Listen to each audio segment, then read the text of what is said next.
I'm Alma, I'm Stephanie. and welcome back to the Alma and Stephanie Show, also known as Joyful Climate News. Woo! Hey, today I'm wearing my Earth Day Everyday shirt. I love it. And then here's my other shirt. End racism. And racism. That's one Earth Day every day, but it is Earth Day month, so that's very topical. Stephanie, something joyful that has happened in the recent period for you. I am at that time of the year where spring break is necessary, so that's exciting. Great. What about you, Alma? So I did get to go to a work retreat in Monterey. I had the luck of having a window right by the ocean, and guess who was right out there floating outside our window? Our sea otter friend. That's awesome. Did you know that Monterey is one of California's MPAs? Probably our most famous one. Yay! Stephanie? MPA is a marine protected area, and the way to think about it is it's like a park, but underwater. And so NA is a protected area where only certain activities are allowed in order to help protect the environment. Speaking of MPAs, there is actually in Joyful Climate News a historic UN high seas treaty that was just agreed to a month ago. And what they've done is they've actually set aside a goal of preserving 30% of the ocean. And are they going to designate them as MPAs, marine protected areas? So this treaty is really interesting as that it establishes a governing body and a way to protect the high seas so that we can maybe create, it's setting in motion the ability to create MPAs for the high seas. This was a step that was needed before we could go straight to MPAs.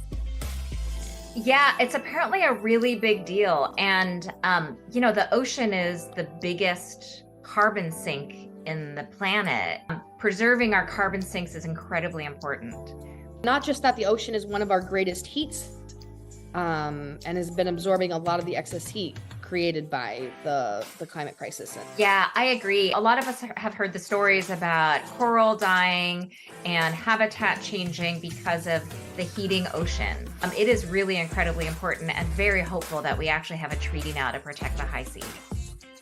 Climate Reality Project, which is our organization and how we met, is having a training called a Power Up training. And that's happening in April, in mid-April, where it's training a big crew of people. Stephanie, there's 8,000 people participating in this training in the US and around the world. The Power Up training is all about the Inflation Reduction Act. So if you see some of our early Joyful Climate News where we talk about the IRA, the Inflation Reduction Act, and also the bipartisan infrastructure law.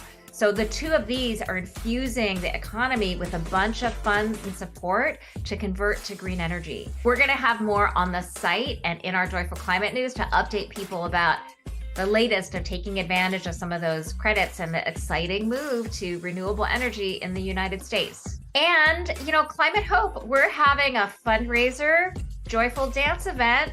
Surprise, surprise. It's called Dance for the Earth. It is on now. It is open. We're inviting people to contribute short dance pieces that connect it to their action to end the global climate crisis. And also we're generating funds and encouraging people to contribute to get those posted and get them out in the world to spread our word and our message of joy and hope as a way to end the global climate crisis. So go out there, find your joy, find your hope, connect it to action to end the global climate crisis and to end racism. So go be a superhero, end racism, and end the climate crisis. Earth Day every day. All right, see you next time. Bye, everyone.